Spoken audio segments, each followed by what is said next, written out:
Assalamualaikum warahmatullahi wabarakatuh. Kami dari kelompok 6 yang beranggotakan 1. Iqbal Khairul Muttaqin, NIM 19080760056, 2. Mar'atus Solihah, NIM 19080760057, 3. Ilmi Nasihah, NIM 19080760058, akan mempresentasikan hasil review jurnal kimia logam sintetis lapisan hidrofobik non-komposit mangan oksida atau polistirena untuk aplikasi self cleaning. Dosen pengampu Bu Zidni Azizati, MSc. Identitas jurnal. Judul: Sintetis lapisan hidrofobik nanokomposit mangan oksida atau polistiren MnO2 atau PS untuk aplikasi self cleaning. Penulis: Tia Andriani Putri, Ratnawulan dan Ramli. Jurnal: Pillar of Physics, volume 11 nomor 2 halaman 8 tahun 2018. Isi jurnal mengenai pemanfaatan lapisan hidrofobik nanokomposit MnO2 atau PS sebagai aplikasi pembersihan diri permukaan atau self cleaning. Metode penelitian: serbuk mangan dimilih menggunakan HEM-E3D selama 16 jam.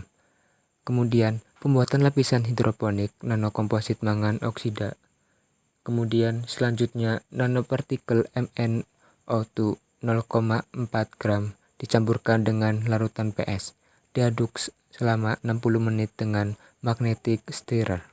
Selanjutnya diteteskan di atas kaca yang akan menjalani proses spin coating selama 60 detik dengan kecepatan putar 50 rpm.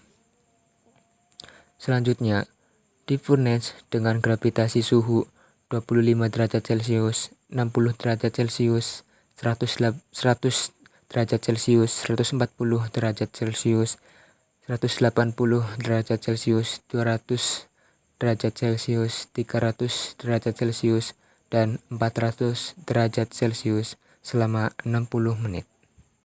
Metode penelitian: serbuk mangan dimilih menggunakan HEM-E3D selama 16 jam. Kemudian pembuatan lapisan hidroponik nanokomposit mangan oksida. Kemudian selanjutnya nanopartikel MnO2 0,4 gram dicampurkan dengan larutan PS, diaduk selama 60 menit dengan magnetic stirrer. Selanjutnya diteteskan di atas kaca yang akan menjalani proses spin coating selama 60 detik dengan kecepatan putar 50 rpm.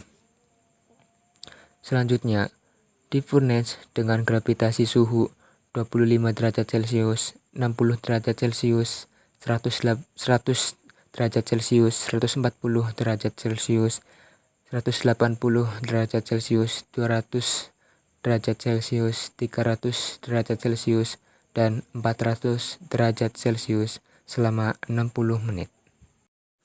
Selanjutnya, ke-8 sampel yang telah dikeringkan tadi diuji sudut kontaknya. Kemudian, pengukuran sudut kontak dilakukan dengan meneteskan air pada permukaan sampel dengan gambar diambil dengan kamera DSLR. Pada metode ini, sudut kontak ditentukan menggunakan software image untuk menghindari kesalahan paralaks saat pengukuran. Kemudian, pembuatan rangkaian alat memfoto sudut kontak di mana kardus dilobangi antara depan dan belakang. Lalu, lubang kardus di bagian belakang diberi tisu untuk menghalangi cahaya langsung ke sampel. Kamera DSLR, sampel, dan lampu ditempatkan sejajar untuk mendapatkan hasil foto sudut kontak. Cara memotret foto sudut kontak dengan meneteskan air pada permukaan sampel. Setelah itu, hasil tetesan air pada permukaan sampel dipotret untuk melihat apakah permukaan sampel tersebut bersifat hidrofobik atau tidak. Metode yang digunakan untuk pengukuran adalah mengamati profil dari droplet pada permukaan sampel dan mengukur secara 2 dimensi sudut yang terbentuk. Kemudian, sudut kontak ditarik garis yang membentuk sudut antara fluida dengan permukaan sampel terlebih dahulu dengan memilih Angel Tool. Bisa dilihat pada gambar 7. Kemudian, lalu tarik garis berwarna kuning seperti pada gambar 8 sehingga membentuk sudut pada droplet. Selanjutnya, untuk mengetahui nilai sudut maka pilih Analyze, lalu pilih Measure seperti pada gambar 9. Lalu akan muncul tampilan seperti pada gambar 10 setelah melakukan beberapa kali pengukuran. Lalu hasil tersebut dicari rata-ratanya. Pengukuran tersebut dapat dilakukan berkali-kali agar mendapatkan nilai yang pasti dan sering muncul untuk mengurangi error akibat penglihatan manusia. Berikut gambar metode penelitian yang telah dilakukan. Gambar 7 menunjukkan tampilan software image. Gambar 8 mengukur sudut pada droplet menggunakan image. Gambar 9 tampilan untuk mengukur nilai sudut pada image. Gambar 10 tampilan hasil pengukuran menggunakan image. Hasil penelitian.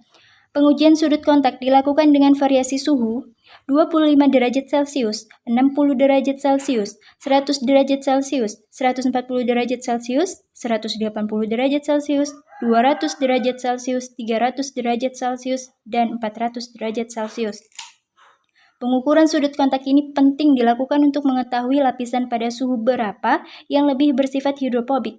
Permukaan yang bersifat hidrofobik memiliki sudut kontak besar dari 900. Sesuai dengan kesimpulan penelitian Busan yang menyimpulkan bahwa sifat hidrofobik dipengaruhi oleh faktor kekerasan dan sudut kontak yang dihasilkan, besarnya sudut kontak yang dihasilkan pada suhu yang bervariasi dapat dilihat pada gambar 11-19. Sifat hidrofobik suatu permukaan dapat dilihat dari parameter pengujian sudut kontak air. Setelah didapatkan nilai sudut kontak dari air yang diteteskan di atas lapisan komposit, sterina atau mangan oksida, maka dilakukan pengamatan sudut kontak pada lapisan yang diberi perlakuan panas. Pemberian variasi suhu masing-masing selama 30 menit memperlihatkan adanya perubahan besar sudut kontak. Ukuran sudut kontak pada sampel cenderung naik setiap penambahan suhu pemanasan. Pada suhu 60 derajat Celcius, sudut kontak yang terbentuk adalah 102 derajat.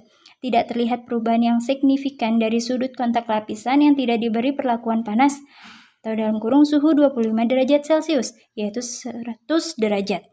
Pada suhu 100 derajat, 140 derajat, dan 180 derajat Celcius, perubahan sudut kontak hanya sebesar 5 derajat, yaitu sebesar 109 derajat, 114 derajat, dan 119 derajat. Saat lapisan dipanaskan pada suhu 200 derajat Celcius, perubahan sudut kontak mencapai 130 derajat, sedangkan sampel yang diberikan perlakuan panas pada suhu 300 derajat Celcius mencapai suhu kontak yang tinggi, yaitu 140 derajat. Berikut gambar dari penelitian. Gambar 11 menunjukkan foto sudut kontak pada kaca tanpa lapisan nanokomposit, mangan oksida atau stirena, dan tabel perhitungan besar sudut kontak. Kemudian gambar 12, foto sudut kontak pada suhu 25 derajat Celcius dan tabel perhitungan besar sudut kontak. Selanjutnya pada slide 14 ini terdapat foto sudut kontak. Terdapat 4 foto sudut kontak, yaitu pada suhu 100 derajat Celcius, 180 derajat Celcius, 60 derajat Celcius, dan 140 derajat Celcius. Untuk perhitungannya mengenai hasil pengukuran dan hasil perhitungannya bisa dilihat pada slide. Kemudian untuk slide 15 ini berisi seperti slide 14, yaitu ada foto sudut kontak, 3 foto sudut kontak. Pertama itu foto sudut kontak pada suhu 200 derajat Celcius. Yang kedua foto sudut kontak pada 300 derajat Celcius. Yang ketiga yaitu foto sudut kontak pada suhu 400 derajat Celcius. Mengenai hasil pengukuran dan hasil perhitungannya bisa dilihat pada slide. Pada penelitian ini diketahui lapisan dengan mangan hasil kalsinasi 300 derajat Celcius memiliki sudut kontak air yang paling tinggi, yaitu pada 140 derajat. Terdapat banyak tonjolan yang membuat setiap partikel memiliki kekasaran tinggi. Tonjolan-tonjolan tersebut merupakan partikel MnO2 dengan orde nano yang beraklomerasi. Struktur lapisan nanokomposit MnO2 atau PS ini berpengaruh pada tingkat hidrofobisitas. Karena pada saat air diteteskan ke permukaan substrat, udara terjebak di tengah-tengah kekasaran tersebut. Sehingga sesuai dengan model Kasibecker, semakin kecil luas permukaan, partikel yang berinteraksi dengan air menyebabkan sudut kontak yang terbentuk semakin besar. Hal ini menyebabkan permukaan menjadi hidrofobik atau anti air. Selanjutnya, pada slide ini terdapat kelebihan dan kelemahan jurnal. Untuk kelebihannya yang pertama, pembahasan dan hasil penelitian dijelaskan secara detail mengenai cara mendapatkan alkohol atau pengolahan alkohol. Kelebihan yang kedua, disertakan gambar yang dapat memudahkan pembaca dalam memahami. Yang ketiga, dijelaskan secara detail alat dan bahan yang digunakan dalam eksperimen. Yang keempat, referensi yang digunakan cukup banyak, sehingga menguatkan teori yang ada. Untuk kelemahannya yang pertama yaitu eksperimen membutuhkan waktu yang lama. Yang kedua, terdapat beberapa kata ilmiah yang sulit dipahami sehingga menyebabkan ambigu. Yang ketiga, kurang dibahas lebih detail mengenai perhitungan dan rumus. Kesimpulan yang dapat disimpulkan dari penelitian ini adalah bahwa pemanfaatan lapisan hidrofobik nanokomposit MnO2 atau PS sebagai aplikasi pembersih diri permukaan atau self-cleaning terbukti dapat digunakan.